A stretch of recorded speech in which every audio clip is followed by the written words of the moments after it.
En ma qualité de président du mécanisme de suivi et de la mise en œuvre de l'accord cadre, je ne manquerai pas de rendre hommage à mes homologues, leurs excellences, les chefs d'État et de gouvernement des pays membres de la conférence internationale sur la région des Grands Lacs et des pays signataires de l'accord cadre pour la paix, la sécurité et la coopération pour la RDC et la région, car cet accord a consisté en la reconnaissance du rôle incontournable joué par les femmes et les jeunes filles en matière de prévention et de résolution des conflits et du relèvement économique. C'est dans ce même contexte qu'il a été recommandé que chaque sommet des chefs d'État et de gouvernement soit précédé par le Forum régional des femmes.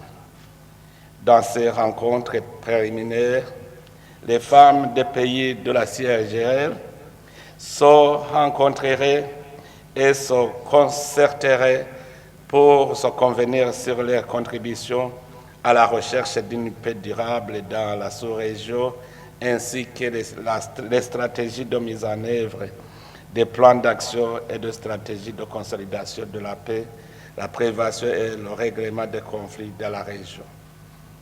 Ainsi, aujourd'hui, la balle est dans votre camp, chers sœurs.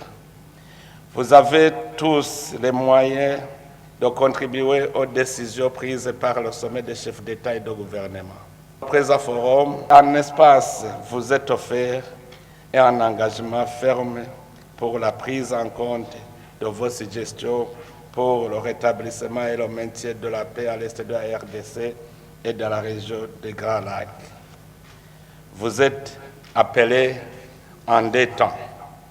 D'abord, à partager les données sur l'analyse sensible au genre de la dynamique actuelle des conflits dans l'est de la RDC et dans la région et faire des propositions de nouvelles perspectives pour renforcer le leadership des femmes dans le processus de paix. Ensuite, à partager des idées et bonnes pratiques pour un programme commun.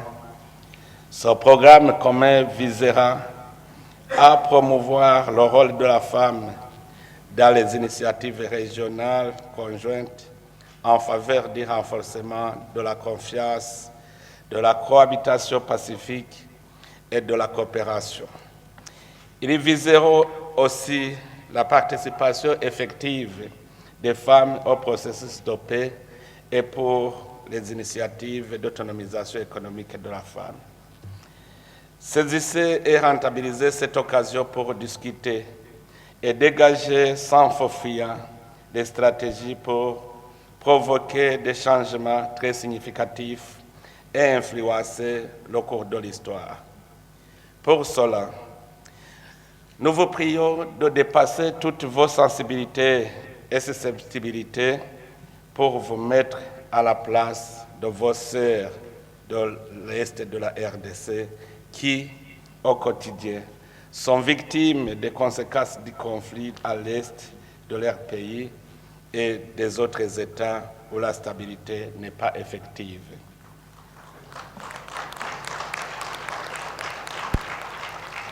Faites preuve de l'empathie. Mettez-vous dans la peau des femmes et des filles qui subissent les violences sexuelles à l'est de la RDC. Sentez-vous solidaire avec toutes ces personnes obligées de quitter leur domicile pour fuir la guerre, de laisser tous leurs biens derrière, de fuir et de se retrouver en situation de déplacés et de réfugiés dans leur propre pays, séparés de leurs enfants, de leurs époux et d'autres êtres qui leur sont chers.